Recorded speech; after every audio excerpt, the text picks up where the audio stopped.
Hello, my name is Narasokanai, and I'm a jungle main who's been hard stuck Silver 4 for the last several months. Because of this, you might be wondering why this is a video about Seraphine support. And well, one day I was autofilled support and picked Seraphine due to her range and utility. The goal was to outpoke the enemy laners in the early game and hug my ADC after laning phase. Little did I know, this was going to be a very successful plan. I was a bully the entire laning phase and unkillable in the mid to late game. So after having such an easy win, I decided that I might as well give it another try, and I hopped into another match. And it went just as well as the first one, once again bullying the laning phase and being an unkillable menace in the mid to late game. So I played another, and then another, each one going better than the last. I mean, I was having some of the easiest wins of my life, and that's when I decided I was going to try to climb with her. Now to be honest, I started this climb in Bronze 2, due to a mental boom that led to a 10-game loss streak. And this probably helped, because it allowed me to gain my footing in an easier elo than my normal. So I tried it, and I went on to win my next 9 games in a row, which I thought was absolutely absurd. And eventually, I reached the peak of Silver 4 again. And even though I thought it would get harder, it didn't. I blew past my previous peak rank, and continued climbing with an almost 85% win rate, hitting new peak ranks like I was playing against bots. Now for some more context, I am a jungle main at heart, who dabbles in top lane from time to time. I've never seriously tried to climb as support, and I am miserably bad at ADC. Originally, I reached Silver 4, my pink rank at the time, playing Master Yi and Renekton top, and that was my main champion pool throughout Iron, Bronze, and eventually Silver. That climb took me years, but something about support just felt different. It felt natural. Although I did lie a little bit, because it wasn't just Seraphine. I was also great with Sona and Thresh, with roughly 74 and 63% win rates respectively. So when after years of struggling to climb, I had suddenly found a playstyle that almost felt like cheating because of how naturally it came to me, I couldn't believe it. I couldn't believe just how easily I could carry these games, or how naturally the strategies came to me. I mean, this shit was like taking LP from a baby. But let me expound on this strategy that I used. So here's how it worked. As soon as I got into game, I would play very aggressive, throwing out my Q any chance I got, mainly focusing the ADC, just repeatedly firing Q after Q, only using W or E when absolutely necessary. That way I could conserve on mana. And as soon as I had 400 gold, I would immediately back for a tier, and my mana problems would be fixed, helping me to rain down non-stop artillery fire at every opportunity. I would constantly whittle down their health, hoping to keep them off the wave, and once they were below 25% health, I would go for the kill, usually an empowered QE or ult Q&E depending on the situation. After my first item and tier 1 boots, I would look for roams mid or help the jungler with invades, helping to put the mid and enemy jungler behind so that we could more easily secure the first 3 dragons. But I would still make sure to stay near my ADC, helping them shove waves or kill the enemy bot lane when the opportunities revealed themselves.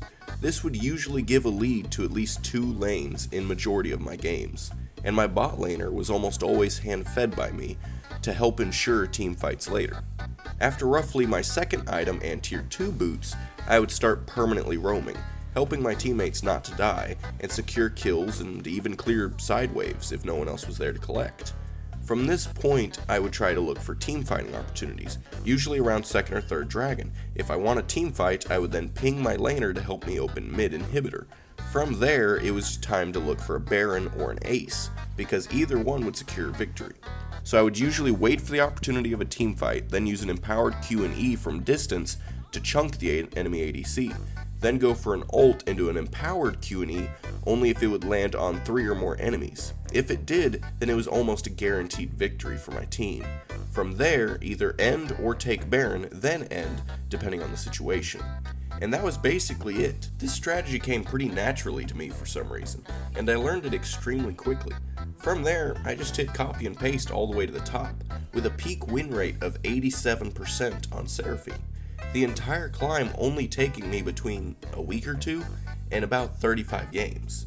Funny enough, right after this climb, I lost 3 games in a row, had a mental boom, and decided to play random bullshit for the next 20 games, which is a pretty common occurrence, If I hit a new peak rank, I usually get a loose streak right after, and play stupid shit from there on, because apparently even after an insane win streak, and discovering a strategy that was working unbelievably well, I am still only one bad day away from throwing everything into a wood chipper like the absolute baboon I am.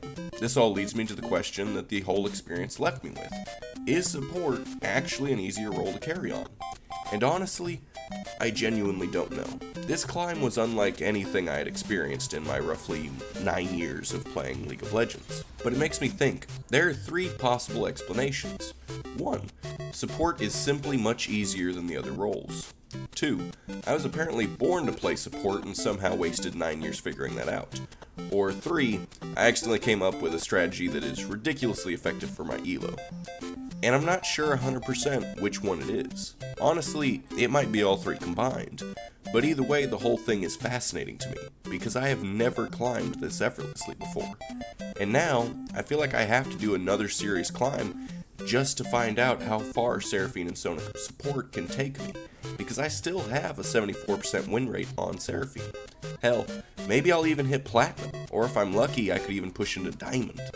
Or I'll discover that this entire thing was a beautiful statistical anomaly and get launched directly back into Silver. Either way, I need to know. And that leaves the last question. Should everyone suddenly start spamming Seraphine and Sona support? Well, I'm not sure, but I do think this overall strategy is worth trying.